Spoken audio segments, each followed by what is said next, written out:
What is up?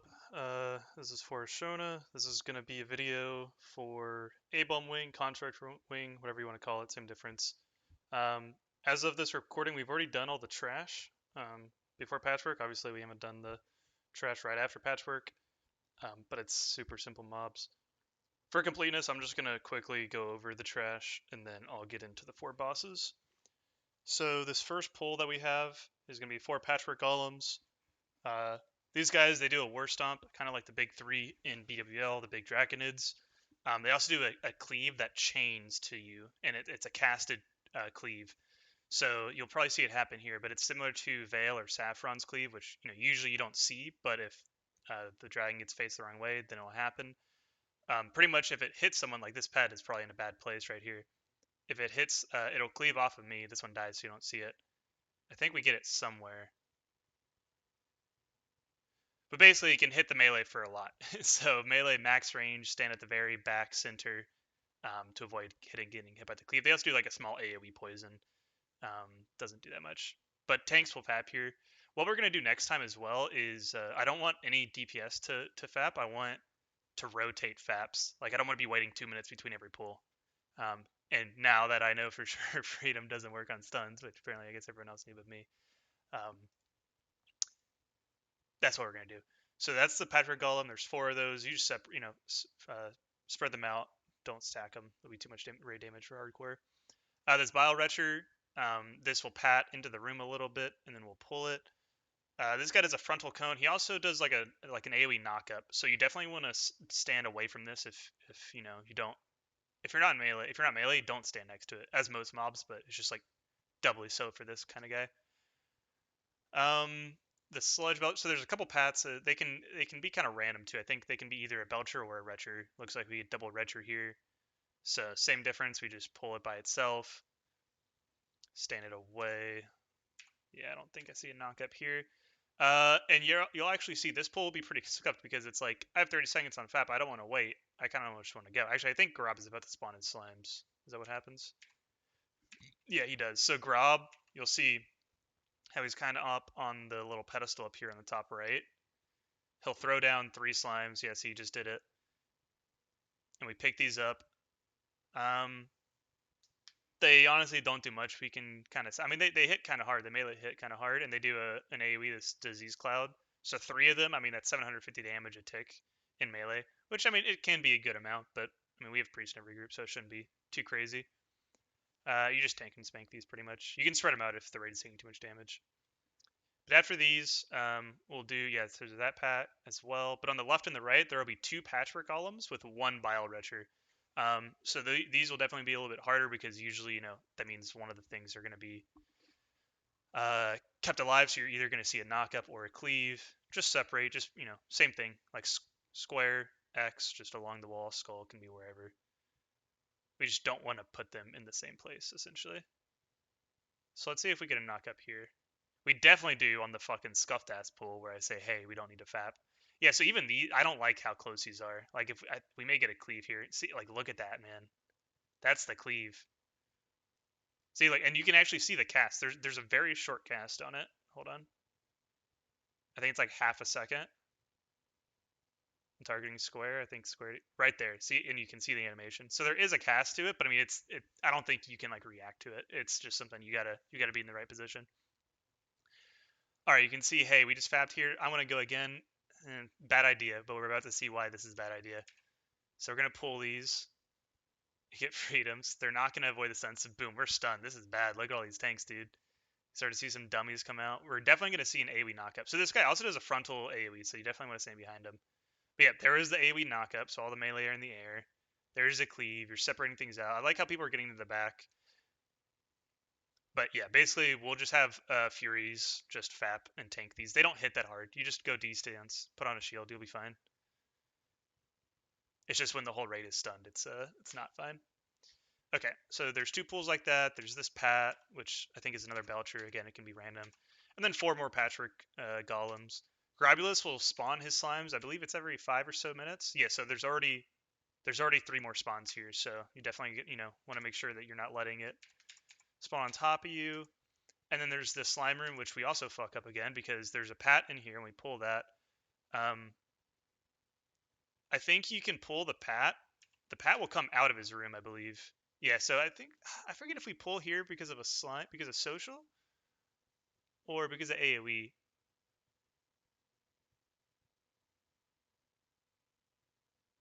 It looks like it's social because he doesn't have any threat on him. Like it's like a healer that has. Yeah, I think it's just social. But yeah, so there's the AoE knockup. This is bad. Yeah, just taunt it, face it away from the raid. These slimes though, you cannot melee hit them. They, you can't even be near them. If you get near them, they will just destroy you. I like this. I really don't like how close these people are. You just kite them to the back of the room. They'll reset if you run out of the room as well. So yeah, you just keep frost traps down. I think they're slowing them. It looks like yeah, they are 43%. Target dummies work really well as well. They'll taunt and it'll buy you an extra time. That's how speedrunners get through the gate quickly. But yeah, you just strat throw them holy water, dense dynamite, just AoE from afar. And we learned these respawn after about 3 minutes, so it does go pretty quick. We'll go across the lava here. This jump you can definitely make very easily without any speed boosts. See how like the majority of people miss it, so that's good. But once we get in here, we definitely want to start pulling pretty quickly. We want to get into this room. Like this one, we should pull like immediately and just tank it. So this is a Belcher. So this is the one that spawns the ad. This guy doesn't even really do much. So yeah, like literally just pick him up, kill him instantly, get into this area. We should have FAPs up pretty quickly, so we could also do this pull while these are still spawning. We take so long here because we're talking, and that's when things spawn. There's also a path that comes through the river, so it's just about we just need to respond quickly. See, like we're just talking for so long. So they have already respawned. Now we're tanking these. This is not good positioning. Like these guys are getting cleaved. It's just bad. Essentially, the idea is we get into here faster. Okay, enough about this trash that we already done. This jump, you will probably always fuck up. You can levitate over it, priests. That guy almost fools. Do not blink over this mages. Technically, you can, but you'd have to back up a foot. But it's just don't fuck it up because if you blink and you pull this, and we're all low HP, like people will die. Don't even try. Just walk across, just eat and drink. It doesn't matter. For these, we're always gonna do a lip AoE taunt. You can see I'm putting in my slash tower lightning totem. This monstrosity will drop a lightning totem that has to die as soon as possible, or else it will kill a lot of people. This guy will also fear, so we want to do fear words on all the rogues and ferals, people that can't fear themselves. Do not put your pets into these groups.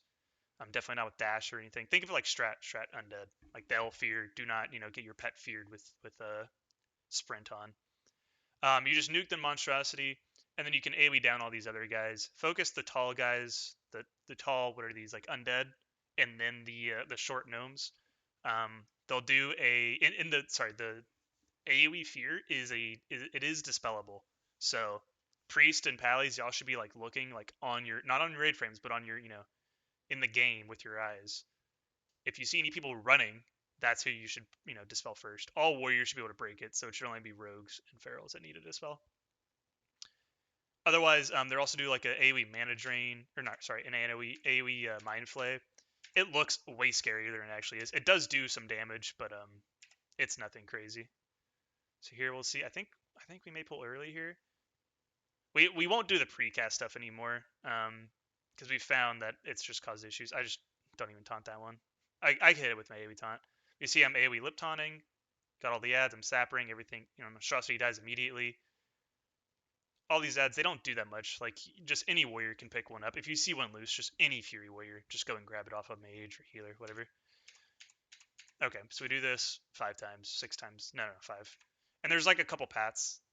We just need to be careful with these. Again, this is the same trash that we've already seen. Okay, so this brings us to the first boss, which is Patchwerk. Let me pull up. Do they do it on this side? Okay, they do. Good. Okay, so Patchwerk, fun boss. Big thing with him is his hateful strike mechanic, and I may say something wrong when I'm explaining this. Hopefully, I don't. But it's very important that you understand this hateful strike mechanic if you're a melee. What it does is if A Hateful Strike, he casts it every 1.2 seconds or so. It does like 22 to 29,000 unmitigated damage. So if you're not a tank, you will probably get one shot immediately. If you're a feral and a rogue, 100%. If you're a full health Fury Warrior, you can maybe tank one, maybe, but that's like very unlikely. But he only Hateful Strikes you if you are second, third, or fourth in threat, and you are in melee range, and you're the highest HP of those two fields. So what we do is we have one main tank, who can't be Hateful Striked unless there's no other hateful targets, in range. We have OT, so we have tanks 2, 3, and 4 as the 3 off tanks, and they're just soaking hatefuls. As long as you don't pass that fourth tank, as long as you always remain number 5 in threat or below, you cannot be hateful. It doesn't matter what your HP is. It doesn't matter what their HP is. As long as it doesn't matter if you're in melee range. As long as they are in melee range and there's 4 people, uh, you will not get hateful. So dipping, not dipping, it doesn't matter. If you want to dip, you can. It just means that if a tank doesn't get healed back to full, then you're just killing them. Personally, I prefer no melee to dip because you're saying, hey, my life is more important than a tank. And at this point, we definitely need our tanks. We just saw that we did a delay this week because we had a tank die. I'm not going to tell people that they have to be sacrificial lambs. I'm just going to say respect the mechanic. Do not go above 4 threat. Getting a Hateful Strike, I'll just play the clip. Getting a Hateful Strike will also give threat to all 4 tanks, to all 4, at least all 3 Hateful tanks. I believe the main tank as well. So what that means is that if you push that 4th tank out and they're no longer getting Hatefuls, their threat is going to plummet. They are going to have really bad threat, and it's very hard for them to get back into Hateful range. You cannot fuck up threat here. See how all these melee, like, this is Fusion. Like, they're a good guild, man. They're pumpers. Even they're just standing here. Honestly, they could just be standing way out here, letting threat get established, letting the tank get up here. It looks like they're doing 2 soakers, two threat, yeah, two hateful tanks. We're gonna do 3. We're not gonna chance it at all. Um, they're dipping, so that's why you have to dip if you're not doing 3 hatefuls. But again, just stay below the 4th tank in threat. We're gonna do a marbles rotation, um, and reduce his chance to hit so that we don't have to hit a lot. What is he doing? Does he not have shield block on his bars? Oh my god. Yeah, definitely wear a shield. You have to wear a shield here. You have to have Greater Stone Shield up the entire time. We should hit armor cap. Yeah, we can have Ant Magic up as well because, again, this guy doesn't do any magic damage. So it just helps out the healers. But healers, just make sure you listen to Swan. You're going to have a healer meeting. You just do whatever your assignment is. You never heal anyone but the tanks. He may call you to like hot a warlock, but I don't think that's worth it. I don't think it's good at all in hardcore personally. Big thing is the off tanks. You just can't fuck up with the last stand in life giving gem. It'll whoever has the most health will get the most hateful strikes just because of the way the mechanic works. He'll always hateful the hateful tank that has the most health. So if you are at 14k, you get hateful down to 4k or 6k, um, and then there's another guy that's at 12k. The next hateful will go to the 12k guy, and then he'll be at 3k or whatever. Now you're at 4 or 5. He's at 3. You will get the next hateful. So you'll get 2-shot essentially. You have to get healed before it's like the weakest link, right? Like if all 3 hateful tanks are low HP, then like someone's about to die in 1 second, and you've massively fucked up. The main tank I think actually typically takes the least damage, but you still have to pump threat. So the main tank is just going full on threat, still wearing full mitt, but there's no cap. But the hateful tanks cannot overtake the main tank either. So it's a very threat sensitive fight. But besides that, once it's established, like casters go ham, melee go ham. Just do not pull threat, and the boss is pretty easy. At 5%, he'll enrage, and he'll hit even harder. I'd like to save shield walls for this. Yeah, like look how hard he's chunking. And again, like I said, I'd like to keep a bag of marbles rotation on the entire time. Right after this, we have a little Frogger. This isn't that hard. It's just press W. Don't strafe. Don't jump around. If you have shit lag or whatever MS, like, sorry, it sucks. You can see like a pally is able to burst them. What, did someone actually die? No, I don't think so. But pallies, you can bubble and you can break them, like what that guy is doing. These will one shot you if you touch them. They'll one shot you, and they do a little. You can actually see how they kind of like do like a I mean, they're slimes, right? So they kind of scoot and then move. They scoot and move. But pallies, you're just going to bubble. You're going to explode them. Then we're going to run in. Hunters, your pets will also explode them. So either dismiss it or run it in purposely. Like Eyes of the Beast, do not run it. If you're nearby when it explodes, it'll kill you. So even if you're not close enough to get hit, if you're close enough to the person that hits it, it can kill you. So you got to be very careful here. Oh, excuse me, careful here. But yeah, again, we have what 4 pallies, so we can just bubble, break them all, run through. Should be fine. Up here, again, like there's no chance you're making this jump unless you have like dash or something. So just come across, don't blink, and just stop right here. These guys, just face them, just bring them into this cubby. They'll do a huge knockup. They are tauntable. I think they're actually stunnable, I want to say.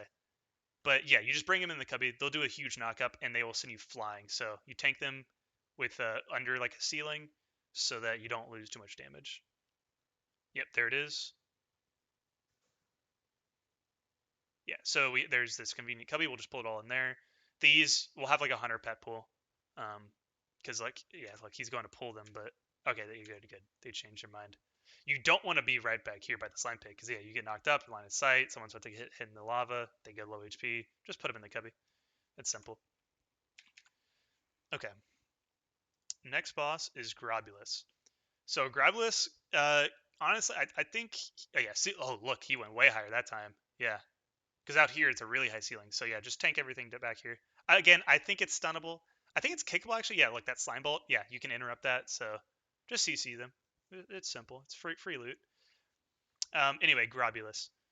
He has a couple mechanics, which are simple uh, by themselves, but there's some situations where it can get pretty fucked. First thing, Grobbulus will randomly debuff a player with a disease, and after I think it's called like mutating injection. After 10 seconds, I believe, the debuff will wear off. When it wears off or when it's dispelled, it will drop a poison cloud on the ground. Yes, so the boss also will drop a poison cloud. So you can see right there, and it's slowly expanding. You're probably going to see the melee start getting hit because look, he's not moving the boss; he's right next to it. But when you get this disease, yeah, so there's hands. I think it's skull. So he runs away from the group. He goes to where the boss is not going to go. So that's not great because he just line of sighted everyone. But the debuff's about to fall off. He puts it over there, and then when it gets dispelled, that's when it drops. So see, you can barely see, but there's a poison back there in the cubby. What this means is that there needs to only be one priest or pally, whatever, cleansing the person. It'll be one person assigned, because if we get the debuff and then it's instantly cleansing here, that's gonna be a ton of melee damage. We cannot do that. Take abolish disease off your. You want the cure disease or whatever the cleanse, whatever the single one is. You don't want the buff that stays on them, because they could drop it and then immediately pick the debuff back up again. Just bad RNG, and that could fuck us. So, yep, they're moving the boss backwards along the wall. We're actually going to go the other way. We're going to go counterclockwise. Um, they're going clockwise. But yeah, just drop it in the back. You can even call out like, hey, Flora ready for dispel, or the priest or pally, they should be watching you, so it shouldn't be necessary. That mechanic also we just saw right back here.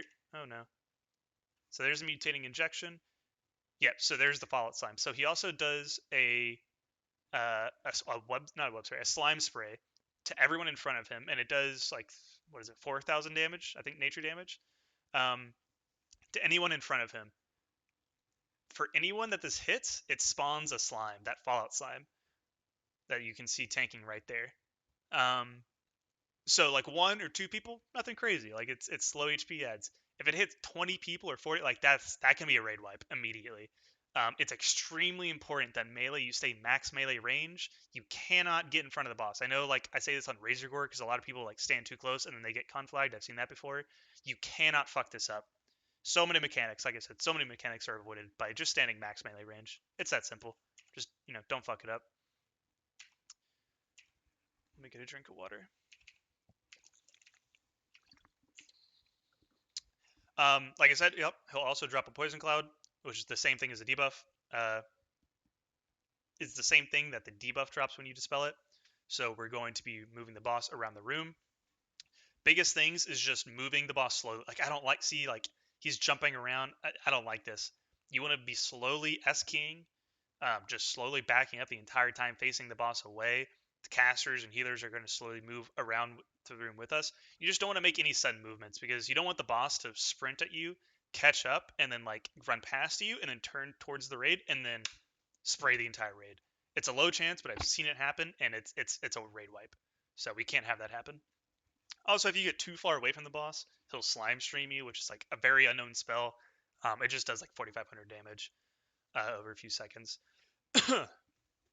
But yeah, it's just Esky slowly moving it around the room, and yeah, healers in range, they can even be a little bit further back from the boss, like at an angle. Um, like here, let me do a little paint diagram real quick, I guess. So like if we have the boss right here and the tank is right here, you have, I'll do an X for melee.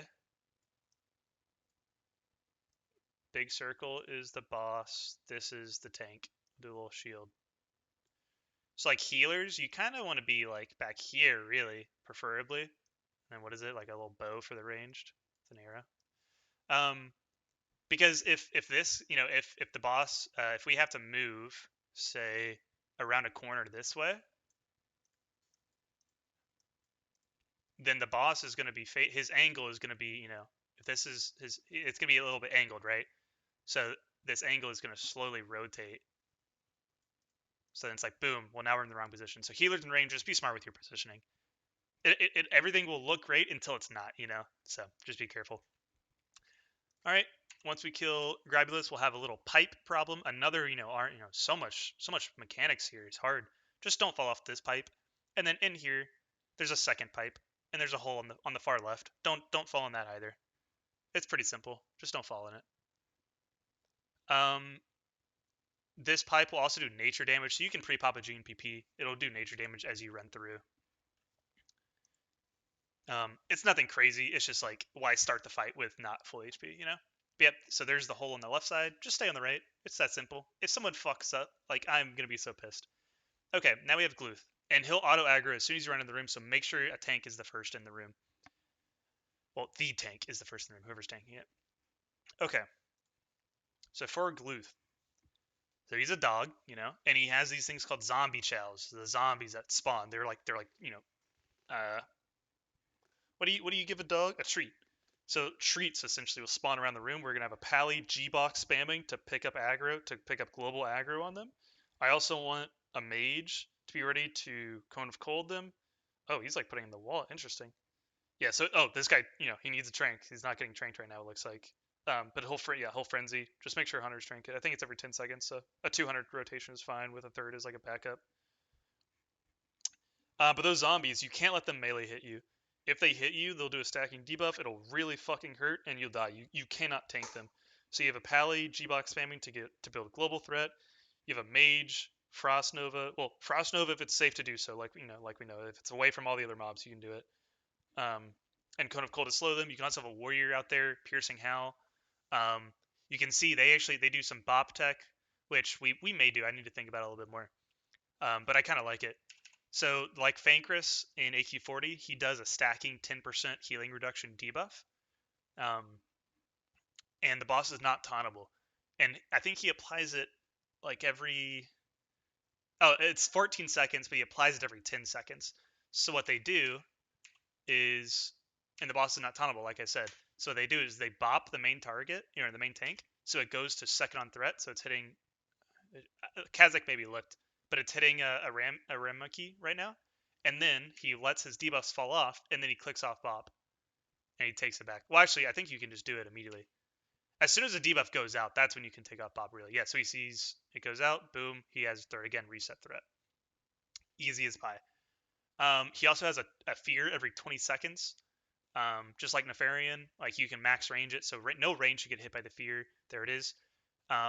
Warriors, there's no reason for y'all to get hit by this. It is 20 seconds, but just time your Death Wish and your Berserker Rage correctly. You can also lip this. It is a physical fear. So if you just lip before the fear goes out, you will absorb it and you won't get feared. I don't think you can lip in the fear. You have to do it before.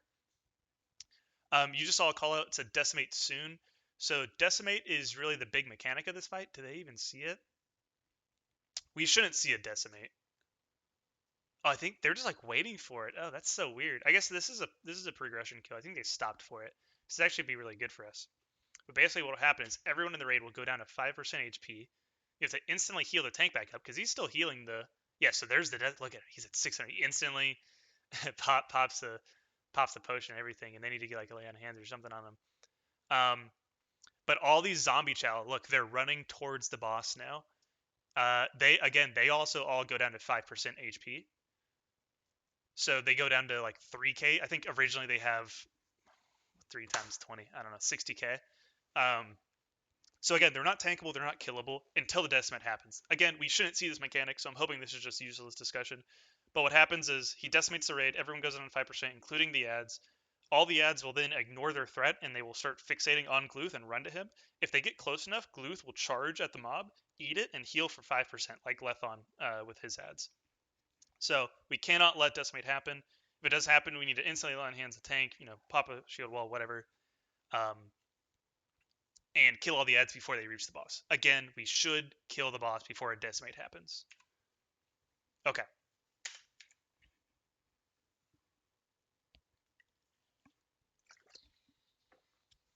Here, oh, perfect, dude. We see the light.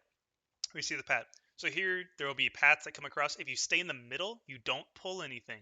There's ads on the left and on the right. You do not need to pull it. If you stay in the middle, right in the middle in a straight line, you do not pull anything. There are paths.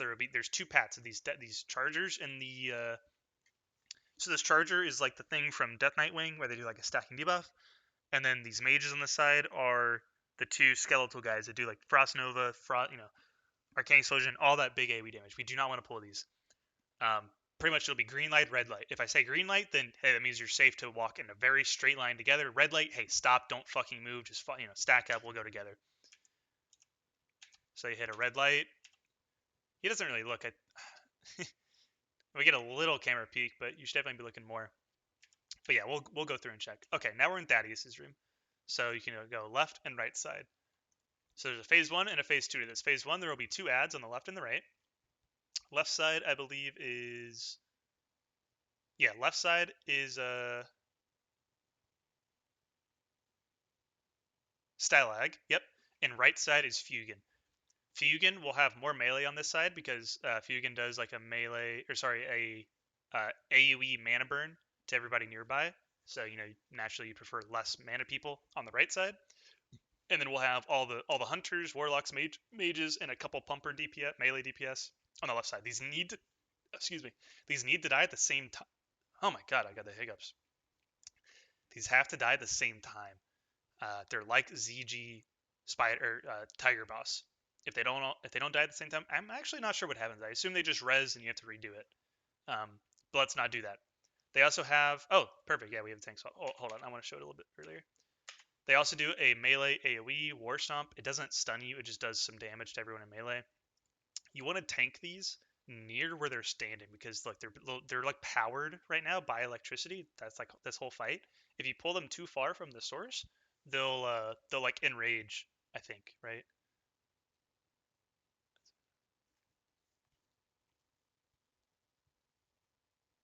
I think they'll shock the entire raid is what I wrote. So maybe Chain Lightning. I'm not sure. I haven't seen it. I just know you can't do it. I've seen wipes do it, but I forget exactly what it looks like. So just don't do it. Just tank where they are pretty much. Range, you should be able to outrange the mana burn. And then every 20 seconds, this magnetic pull will happen. So yeah, so there's War Stomp. So again, yeah, don't stand on the edge because look, this is technically a knockback. So don't get knocked off.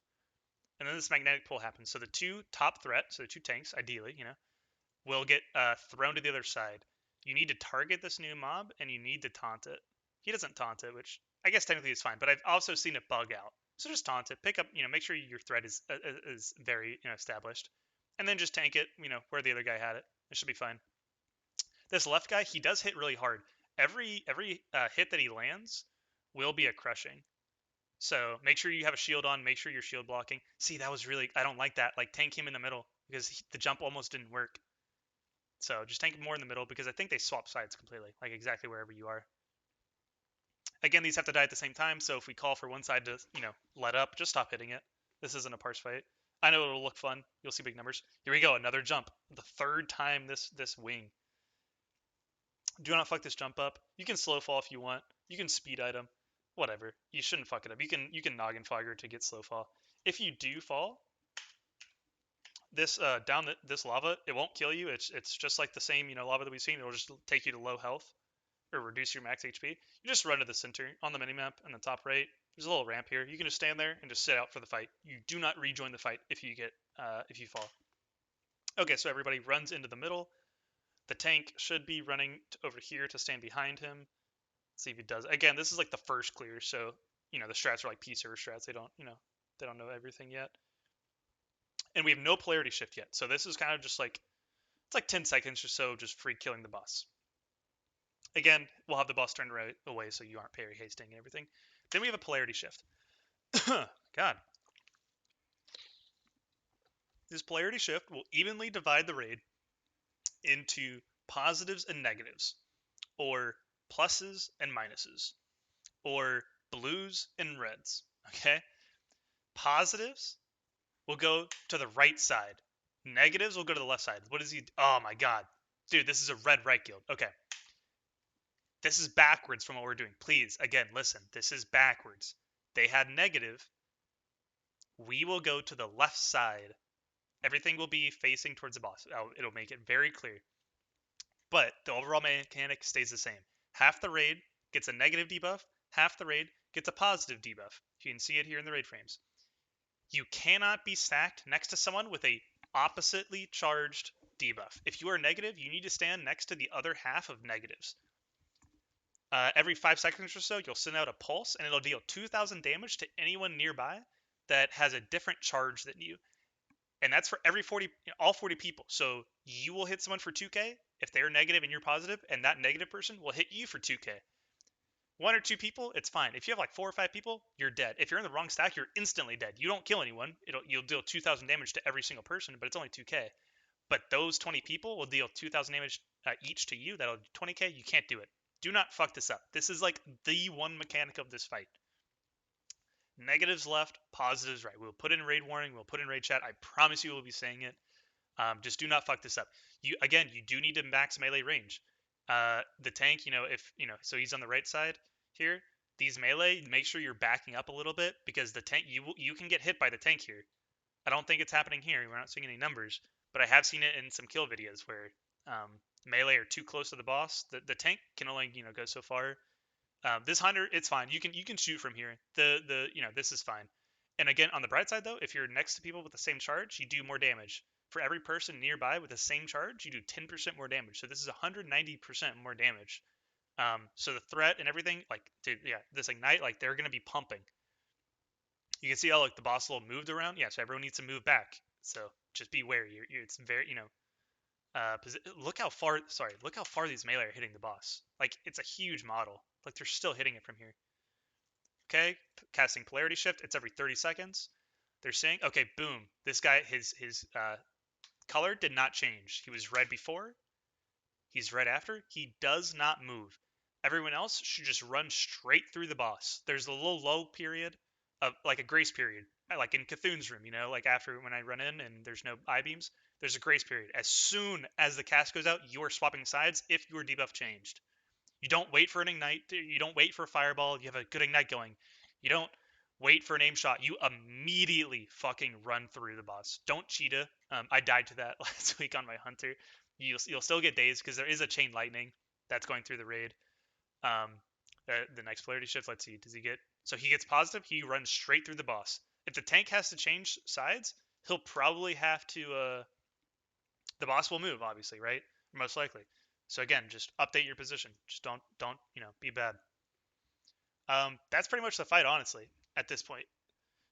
At 0%, when the boss dies, all the positives, or the people on the right side, in this raid it's negatives, but everyone on the right side of the boss will need to go through the portal. Let's see if they do it. Oh, I think they're going to kill people. Okay, let's watch this happen, actually. So what we need to do is all positives, everyone on the right side of the door, needs to go through the portal and spread out in the entrance room. Everyone in the boss room, so the negatives, will then take this area over here and they will spread out. Because when it goes down to 0%, you will do one last pulse and you will hit everyone nearby with a different charge. The game thinks, oh, they don't have a charge, so they have a different charge than you, and whatever. You just can't stack up. If you're all stacked up, you're going to kill everyone. So 0, boom, it goes out. Ooh, some people were stacked, man. One guy died. Well, he's in a ghost already. He may have died already. But again, positives go through the portal, start spreading out. Negatives do not go through the portal. Stay in here, just spread out, and there's plenty of room, and no one should die. That's Abom Wing. Let me get this uploaded, and as always, check the channels at the bottom of the Discord, the strategy channels. If you have any questions, feel free to DM me. I'll be online the morning of whatever. Um, just prefer not to answer questions during the raid. We want to do this quick. We want to make sure we get buffs to as many bosses as possible. Um, yeah, again, I'm not scared of A-Bomb Wing. I think we'll be totally fine. It shouldn't be an issue as long as people, as always, just listen to the raid calls and come prepared. Deuces.